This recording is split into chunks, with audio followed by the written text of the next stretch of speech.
हमारे लिए क्या मायने है सर इसके, जरा ये समझाइए, क्योंकि बड़ा इम्पैक्ट आता है सर सबके लिए। और उससे पहले एक्चुअली हमारे लिए एक इंटरेस्टिंग चीज और जो नोटिस हो रही है सर, एशिया के सेंट्रल बैंक्स अब थोड़ी अपनी चाल पर अलग हो चुके हैं। हमारे सेंट्रल बैंक पिछले 2 बार से पॉज कर चुका है।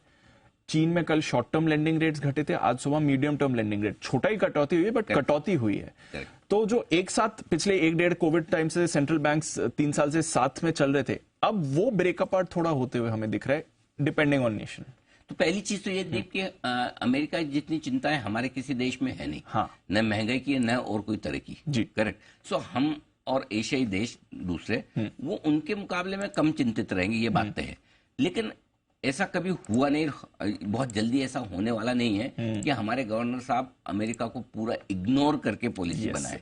सो अब पिछली पॉलिसी जब गवर्नर साहब ने दी तब गवर्नर साहब को नहीं पता था कि 2 बार ब्याज दरें बढ़ेगी, किसी को नहीं था। Correct, right. तो अगली पॉलिसी में गवर्नर साहब अपना स्टैंड थोड़ा सा सावधानी वाला करेंगे, करना ही पड़ेगा कि अगर 0.5% अमेरिका को ब्याज दरें बढ़ानी तो पूरी दुनिया को उसके साथ एडजस्ट होना पड़ेगा। ये आज हो कल हो अगली पॉलिसी में हो, ये हम डिसाइड कर सकते हैं हमें एडजस्ट कब होना है, लेकिन हमें एडजस्ट होना है ये मान के चलना पड़ेगा। सो आई थिंक सारी हमारी जो एक बेहतर पॉलिसी है, एग्रेसिव पॉलिसी बन सकती थी जिसमें हम जल्दी रेट कट की उम्मीद कर सकते थे, वो रेट कट की उम्मीद आपको अगर अक्टूबर में थी तो शायद आपकी दिसंबर तक टल जाए, वो पुश हो जाएगी। हाँ। बस। सो ये असर हम पर पड़ेगा ही पड़ेगा, इसमें कोई डाउट नहीं।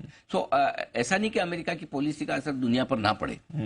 सो भले ही एशियाई बाजार, एशियाई देश हम हो, चाइना हो, बाकी लोग हों, वो एग्रेसिव पॉलिसी थोड़ी उनके मुकाबले में चल रहे हैं, तो वो एकदम मतलब इसका मतलब क्लियर कट है कि अमेरिकी फेड जब तक कॉन्फिडेंट नहीं है महंगाई को लेकर और जब तक उनकी पॉलिसी एग्रेसिव है, हॉकिश है, डराने वाली है, तब तक हमारा हाल भी बहुत ज्यादा उछल कूद वाला नहीं हो सकता। हमें थोड़ा सावधानी से चलना पड़ेगा, ये क्लियर है। हाँ, और अमेरिकी बाजारों के लिहाज से हमारा कोरिलेशन देखें तो मैं यही कह रहा हूं कि आजकल 1-2 दिन देख लीजिए, अमेरिकी बाजार फुल फ्लेज तेजी के मूड में आते हैं, तब तो ये मान के चलें कि वो क्लैरिटी आ गई, अब हमें पता है कितनी तेजी करनी है। और अगर थोड़ा सा ब्रेक लगता हुआ दिखे तो इसका मतलब क्लियर कट है कि बाजार थोड़े एडजस्ट कर रहे हो और नियर टर्म के लिए एक बार चल चुके हैं और यहाँ से हल्का फुल्का करेक्शन होकर, हल्के होकर और इवेंट के पहले भारी होकर गए, तो उसके बाद तेजी करें। सो आई थिंक हम आज 1-8 दिन में हम डिसाइड कर लेंगे। और मैं आपको याद हो तो मैं ये कह भी रहा था कि फेड की बैठक का फैसला भले ही बुधवार रात को आ जाएगा, गुरुवार को हम डिसाइड नहीं करेंगे, हम शुक्रवार को करेंगे। याद है